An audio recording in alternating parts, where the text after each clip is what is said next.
sabi ko noon, huyo ka pag pumayat ako. Oh my goodness.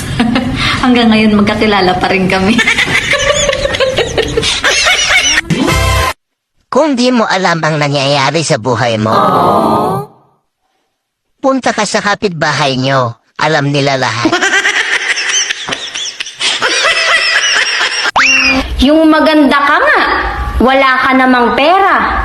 Ang tawag dyan, beauty poor.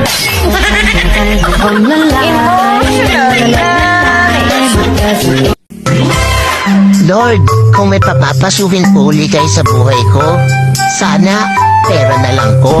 Huwag na tao. Mananakit lang yun. Gago!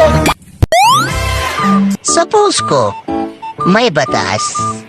Pag walang pangalan mo, huwag mo saluhin. What? Pero pag natamaan ka, nag-comply ka, oh no! Ay sige, sa'yo na pala.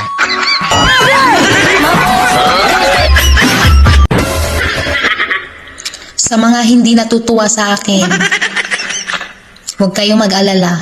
Oh no! Hindi rin ako natutuwa sa inyo. Minsan talaga, kailangang lumayo para hindi masaktan. Ganyan magprito.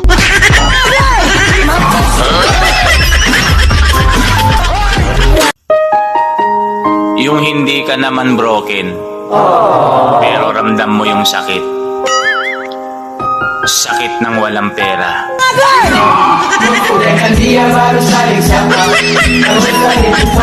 Hoy, sama ka.